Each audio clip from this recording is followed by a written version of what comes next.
যেভাবে human রিসোর্সকে manage করেছেন, যার যেখানে প্রতিভা কাজে লাগিয়েছেন, আমরাও যদি করি আমাদের বাংলাদেশের চিত্র আমরা পাল্টে দিতে পারবো। আমরা শুরুতে শুনেছি মানুষের আছে অসীম সম্ভাবনা, প্রতিটা মানুষ অনন্য, যত্ন নিলে, যথাযথ পরিচর্যা করলে মানুষ বিশ্ব জয় করতে পারে, ঠিক কিনা? আমাদের হাফেজে কোরআনের সামনে দাঁড়াতে পারে এমন কোনো হাফেজে কোরআন আল্লাহর জমিনে জন্ম হয় নাই। গোটা বিশ্ব কাঁপিয়ে তারা সেরা, আমাদের ক্রিকেটাররা সেরা, আমাদের তৈরি পোশাক শিল্প সেরা, এরকম অনেক অনেক সেরা জিনিস আছে। আমরা এগুলোর নার্চারিং করতে পারি নাই, পরিচর্যা করতে পারি নাই, সঠিক তারবিয়াতের অভাব। তাহলে মানুষের অসীম সম্ভাবনাকে কাজে লাগাতে হবে, ঠিক কিনা বলেন? ইউনুস গভর্নমেন্টকে আমি বলবো, অল্প সময়ের জন্য আপনারা এসেছেন, সংস্কারও করতে হবে, আবার নির্বাচনও করতে হবে। সব সংস্কার হয়তো করতে পারবেন না, যতটুকু পারবেন এর মধ্যে আমাদের যে হিউজ ম্যান পাওয়ার, আমাদের যে মানব সম্পদ, হিউম্যান রিসোর্স, এটাকে ডেভেলপ করে আপনাদের যেতে হবে। যেটা পারবেন না সেটাকে পরবর্তী নির্বাচিত গভর্নমেন্টের কাছে রেখে যেতে হবে, যে তারা যেন করে, তাদের কাছে আপনারা এটা রেখে যাবেন। তাহলে মানুষ চাইলে বিশ্ব জয় করতে পারে। আর মানুষকে হারাতে পারে কেউ? জোরে বলো যশোর, মানুষকে হারাতে পারে কেউ? আল্লাহ আমাদেরকে জনসংখ্যা দিয়েছেন প্রিয় ভাইয়েরা, এই জনসংখ্যা অনেক বড় সম্পদ, এটা আমাদের জন্য অভিশাপ নয়, আশীর্বাদ। আমাদের জনসংখ্যাকে যদি আমরা জনশক্তিতে রূপান্তর করতে পারি, আজকে বাংলাদেশ যে অবস্থানে দাঁড়িয়ে আছে, বাংলাদেশ তার 20 গুণ উন্নতির শিখরে চলে যাবে। চিল্লায় বলো ঠিক কিনা? আমাদের শ্রমিক ভাইয়েরা বাইরে কাজ করে, আমাদের শ্রমজীবী ভাইয়েরা, প্রবাসীরা, তাদের ব্যাপারে গুরুত্ব দিতে হবে। আমাদের শ্রমের দাম সবচেয়ে কম, সবচেয়ে কম। তারা এম্বাসিতে গুরুত্ব পায় না, এয়ারপোর্টে গুরুত্ব পায় না। এই সরকার অবশ্য তাদেরকে অনেক গুরুত্ব দিচ্ছে। আমাদের অদক্ষ শ্রমিককে যখন আমরা দুবাই পাঠাই, অল্প বেতন পায়, কিন্তু ইন্ডিয়ানরা দক্ষ শ্রমিক পাঠাইলে তার 3 গুণ বেতন পায়। আমরা আমাদের শ্রমিকদেরকে অদক্ষ ভাবে আর পাঠাতে চাই না, দক্ষ শ্রমিক পাঠিয়ে আমরা রেমিটেন্সের বন্যা বইয়ে দেব। আমাদের শ্রমিকদের পাঠানো রেমিটেন্সের টাকায় সচল থাকে আমার দেশের অর্থনীতির চাকা। তাদেরকে সবচেয়ে গুরুত্ব দিতে হবে। আমরা পেয়েছি ফ্রিডম ফাইটার, মুক্তিযোদ্ধা, আর আমার প্রবাসী ভাইরা হচ্ছে রেমিটেন্স ফাইটার। জোরে বলো ঠিক কিনা? তাহলে আমাদের এই জনশক্তিকে জনসম্পদে ট্রান্সফর্ম করতে হবে, ঠিক কিনা বলেন? সরকার জনগণকে এভাবে পলিশ করতে হবে। মা বাবারা ছেলে মেয়েদের মধ্যে কার কোন যোগ্যতা, তাকে ওইভাবে কাজে লাগাতে হবে। সবার এ প্লাস পাওয়ার কোনো দরকার নাই। আমাদের দেশে একটা টেন্ডেন্সি আছে, পরীক্ষায় এ প্লাস না পাইলে কই তুই কি করলি, পাশের বাড়ির ছেলে এ প্লাস পাইছে, যা ওর পা ধোয়া পানি খা। কি খা? তা আমি ভাবছি যে পা ধোয়া, এ প্লাস পাওয়া ছেলেদের পা ধোয়া পানির একটা পানির ব্র্যান্ড বানাইতে হবে, এরকম লেখা থাকবে এ প্লাস পাওয়া ছেলেদের পা ধোয়া পানি।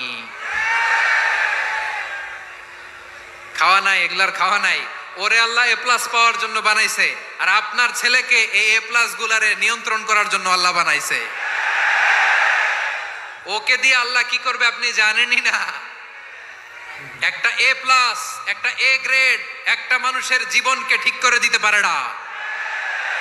আপনার ছেলেকে আল্লাহ অন্যদিকে যোগ্যতা দিয়েছে, ওদের মনোবল ভাঙবেন না, খবরদার, খবরদার। ছেলে মেয়েদের মনোবল ভাঙবেন না। যাকে দিয়ে যেটা হবে তাকে দিয়ে সেটা করতে হবে, তার প্রতিভাকে সেভাবে কাজে লাগাতে হবে। তাহলে বাংলাদেশ, আমাদের এই জনসংখ্যা জনসম্পদে রূপান্তরিত হবে। আমাদের সরকারের তত্ত্বাবধানে আমাদের 18 কোটি জনগণ দক্ষ জনশক্তিতে রূপান্তরিত হোক, আমরা চাই কি চাই না? আমরা ভালো মানুষ, শ্রেষ্ঠ মানুষ হতে চাই কি চাই না? ওই জাপানিজদের মতো সৎ, ওই ইউরোপিয়ানদের মতো কালচার, আমাদেরকে আল্লাহ তাআলা কোরআন সুন্নাহ অনেক কিছু দিয়েছেন।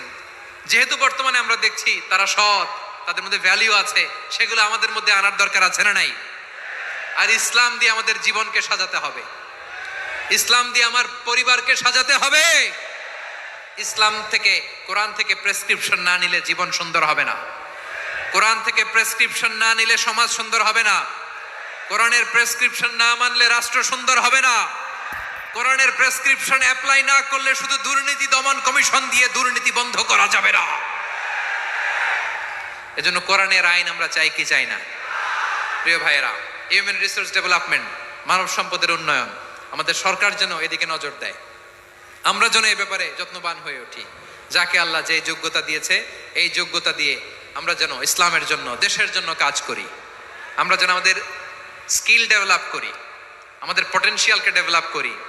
মোরালিটি, ভ্যালিউজ নিয়ে শায়েখ আহমদুল্লাহ আলোচনা করেছেন, এগুলো দিয়ে যেন আমরা আমাদেরকে সাজাই। আল্লাহ তাআলা আমাদের দেশকে তুমি নিরাপদ করো, আমরা পড়ি আমিন।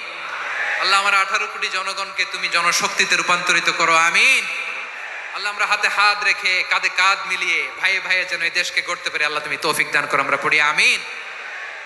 আমার প্রিয় মহিউদ্দিন ভাই বলেছেন, হুজুর এমন একটা ঘোষণাপত্র দিয়ে যাবেন আজকের এই ঐতিহাসিক যশোরের প্রোগ্রামে, যেটা গোটা বাংলাদেশে মানুষ এটার উপর আমল করে। আমি যেই কথাটা বলেছি এটাই, আসুন আমরা আমাদের জনসংখ্যাকে জনসম্পদে ট্রান্সফর্ম করি। আমাদের জনসংখ্যাকে আমরা যেন জনশক্তিতে রূপান্তরিত করি। জনসংখ্যাকে ট্রান্সফর্ম করে জনশক্তি দিয়ে আমরা যেন আগামীর বাংলাদেশ, স্বাধীন বাংলাদেশ 2.0 গড়ে তুলি। আল্লাহ তাআলা আমাদের সবাইকে কথাগুলো বোঝার, আমল করার তৌফিক দান করুন। এই জেনজি, ক্ষমা করে দিও আমাকে, অনেক ধমক দিছি, বকা দিছি। আল্লাহ তোমাদেরকে করুক, কবুল করুক, যশোরবাসীকে কবুল করুক, আদ দিনকে কবুল করুক, এই মেডিকেল কলেজকে কবুল করুক, ইসলামের জন্য বাদ ভাঙা এই জোয়ার এবং উচ্ছ্বাসকে আল্লাহ তাআলা কবুল করুক। হাদা মা ইনদি ওয়াল ইলমু ইনদাল্লাহ আলাইহি তাওয়াক্কালতু ওয়া ইলাইহি উনীব। সুবহানাকাল্লাহুম্মা ওয়া বিহামদিকা আশহাদু আল্লা ইলাহা ইল্লা আনতা আস্তাগফিরুকা ওয়া আতুবু ইলাইক। আল্লাহুম্মা আমিন।